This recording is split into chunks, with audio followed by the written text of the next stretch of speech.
Don Hall from Blues Creek Guitars, right there. You know, we also have the kick guitar form. This is a second video to this 12 string that we're working on, and I'm going to show you how sometimes you'll get a cheap guitar into your shop, or you have a cheap guitar and you just want to make it playable. This had a crack in it. It's not as severe of a crack as we first thought, and I want to show you how I know that. Number one, we had it tuned to pitch, and the cracks opened up a little bit. If you look really close, I hope the gun can get this on here, but right here you can see a crack here and a crack here. This is more of a wind crack. It was probably in the wood when they made the bridge. It's not catastrophic, and what I'm going to do, this will actually go back together without a lot of problems. I'm feeling right in here for where the X-brace is. It's not too bad. I want to get a bridge call. Yep. Okay. So what I determined I needed was to make a little block under here, because I'm going to put a little bit of pressure right here. I'm going to take the bridge out, or sorry, I'm taking the saddle out. Then when I put my clamp on here, right here, that's going to push down. I can see that this little crack is trying very hard to close right there. Now the other thing that I want to do, because I am dealing with super glue, and super glue can be very hard on finishes, and I'm not going to try to put that much super glue in here that I'm flooding anything, but at the same token, I don't want to take any chances of putting it all over my customer's guitar. So, tape, caul, clamp, wax paper.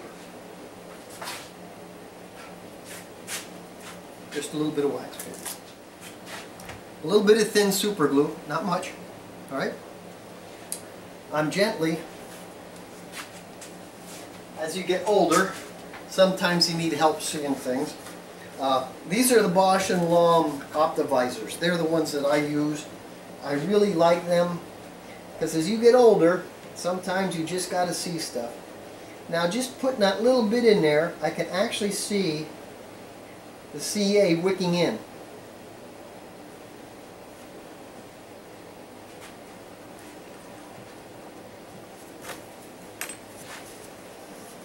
And somebody's probably saying, well, why don't you go get some activator?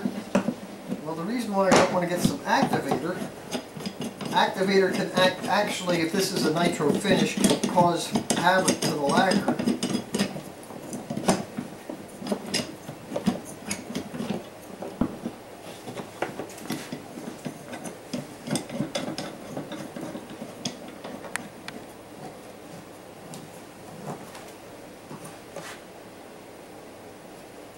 It's actually going in there decent. And I'm going to put a little bit more on here. That's going to become a filler.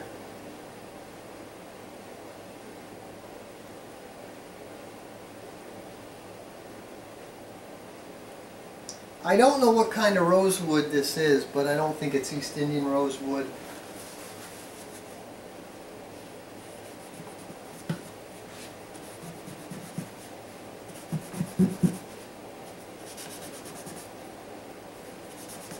And what I'm doing, by taking my paper towel and I'm kind of rubbing on that super glue, it's kind of like, I don't want to say it's doing a French polish, but what it's doing, it's kind of evening the super glue up for me.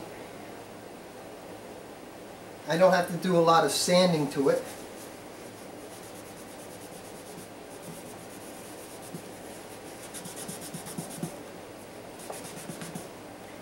And while yes, you will see this repair, it's not going to be horrible. I will have to do a little bit of sanding on it. But the nice thing is, this will probably make this thing a lot more structurally sound. And I do like the way this stuff cures up.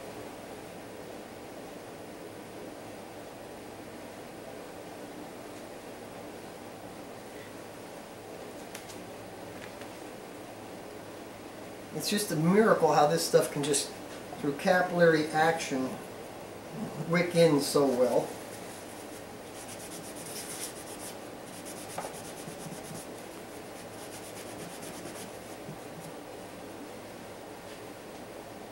And I'm just going to do this a couple of times. Each time I put a little bit on, it'll go in a little further, and then it starts building back up until the point where it totally closes the crack.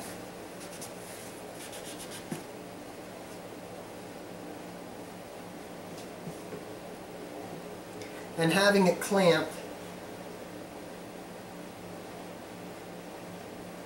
okay, I don't see any more of this wicking in.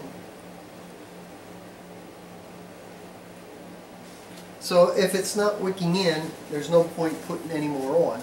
However, I will not take the clamp off for at least 5 or 10 minutes. I want to be sure that the glue in the crack is well cured as the glue is that is outside of it. So that will be cured up. We'll be able to put new strings on this in a couple of days. I'll probably leave this clamped up here for at least a half an hour, and then I would string it. So that shows you how to make a simple repair. We'll come back in a little bit and I'll show you how I do a little bit of sanding to make the crack a little bit less noticeable, but at least now we know it's going to be structural. So again, thank you. From my shop to yours.